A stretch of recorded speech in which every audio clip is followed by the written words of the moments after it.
determinations found that this was within the jurisdiction of the Director of National Intelligence, that it was an urgent matter, and it met the statutory requirements that it dealt with a serious or flagrant abuse, violation of law, or other misconduct, or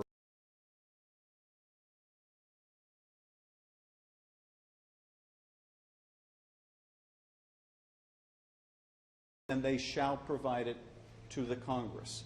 And they shall instruct through the Inspector General the whistleblower how the whistleblower can come directly to Congress. In the absence of that whistleblower law, there is no lawful mechanism for an intelligence community employee or detailee or contractor to raise a complaint about serious misconduct.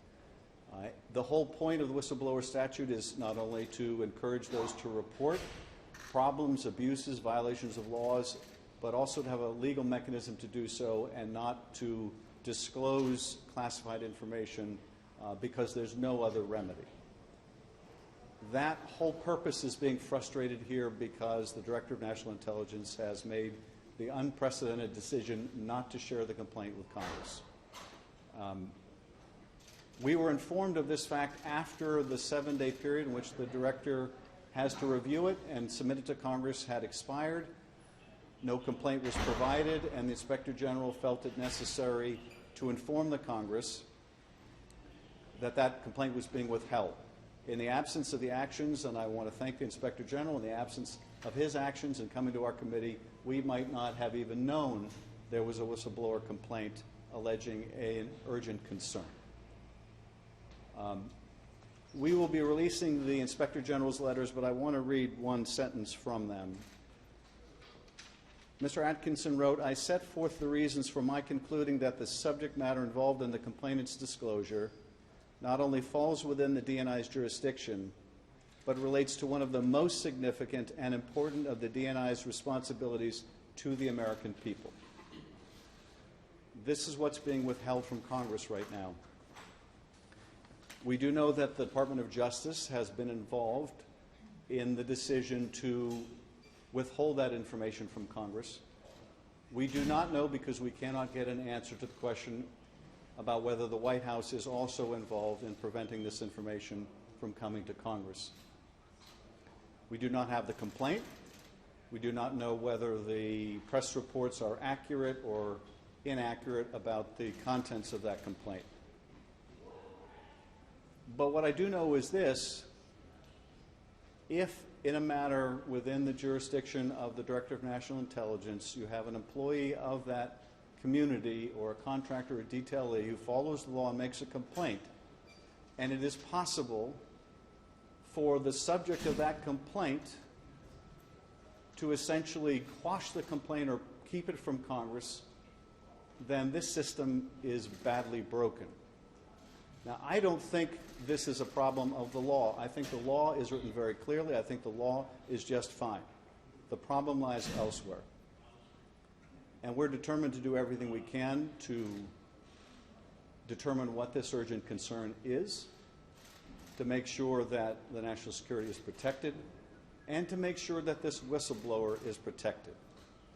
Because the impact of this opinion, which the Department of Justice has been unwilling to share with us, the impact of this opinion is that if the Department of Justice decides that an employee of the intelligence community who comes forward, follows the law, follows the process, is nonetheless outside the process, they're not protected.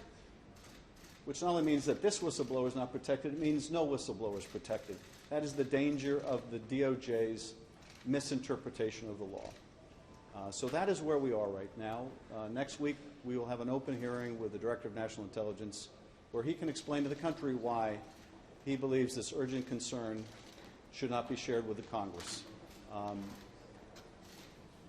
But that's where we are, and I'd be happy to respond to a few questions. Do you believe that the White House or the President himself are pressuring the acting Director of National Intelligence not to hand this information over to you? All I do know is this. I don't know whether the White House is directly involved because we can't get an answer to that question, but we do know that they are making some claim that a privilege may apply. Well, that narrows the category who may be intervening here. We also know that there are other institutions involved that are preventing us from getting the complaint. And whether this is pressure brought by the White House, whether this is the Director of National Intelligence feeling that he is straitjacketed by this opinion of the Department of Justice, whether the Department of Justice is coordinating its activities with either the White House or the subject of the complaint, we don't know. But given the Inspector General said this is urgent, it can't wait, which is a profound concern that we have over what we have seen over the last year, which is a concerted strategy to run out the clock on any information getting to Congress. Here, where it's urgent, that is simply not an option. Mr. Schiff, why were you not able to get an answer today about whether or not the White House intervened, and why were you not able to get an answer about the substance of the complaint? Well, there is no privilege that covers whether the White House is involved in trying to stifle a whistleblower complaint. And I should say that even if you could make a colorable claim of privilege over the subject matter of the complaint, given that it involves something that the IG has already found to be serious and credible and evidence of wrongdoing of one kind or another, there is no privilege that covers that. There is no privilege to conceal that. There is no privilege to be corrupt. And so that needs to be provided to Congress. We can't get an answer because the Department of Justice and the Director of National Intelligence will not authorize the IG to tell us. And the Inspector General is doing his very best to be very careful that he follow the law. And in some respects, the Inspector General is in the same position of the whistleblower, which is if the Inspector General steps 1 foot outside of what he's authorized to do, then he is not protected. And so this shows how someone is trying to manipulate the system to keep information about an urgent matter from the Congress. What is your recourse? In one of your letters, you stated your suspicions involved. Who do you think that this allegation of this complaint involves? Well, we know a few things. We know that this is a matter, as I just read the language of the Inspector General. The Inspector General is a nonpartisan, neutral official here. And we have no reason to question his judgment. His judgment is this is not only within the DNI's jurisdiction, this is squarely within what the American people expect of a Director of National Intelligence. So who is in a position to countermand that? Who is in a position to influence an acting Director of National Intelligence who's not been on the job very long, to do something completely unprecedented, which is to go outside of his own agency and seek an opinion about whether he has to provide this to Congress? There are a limited number of options that also implicate privilege. And so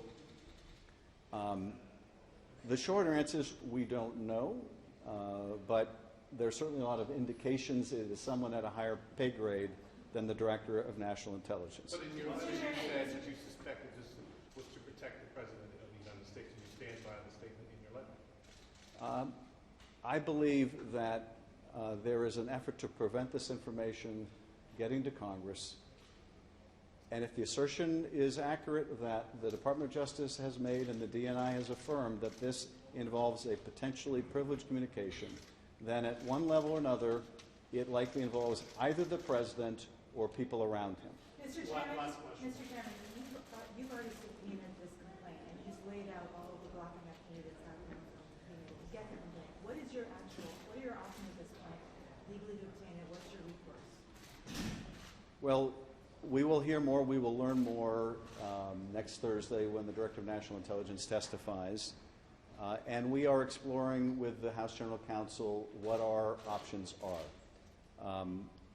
I would imagine if it comes down that we have to go to court to get this, that we will have a very good case to seek a temporary restraining order or a mandamus or some urgent form of relief because the Inspector General has said this cannot wait. So this is not a situation where we can afford to go through weeks or months of litigation in this court or that court. There's an urgency here that I think the courts will recognize. I hope that's not necessary. And I hope that the Director of National Intelligence will reconsider, because it's my understanding that by law he can provide this to us, and indeed by law he's required to provide this to us.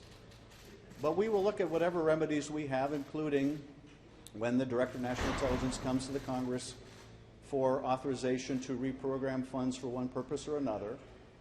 We will look to whether he is abiding by the law in making a decision about those requests. So we will use whatever leverage we can, but at the end of the day, we are determined to validate the whistleblower process to make sure that people can expose wrongdoing. And because what's at stake here goes well beyond this complaint and this president to whether any oversight is possible, any whistleblower is protected, and we're determined to validate that authority of the Congress. Thank you.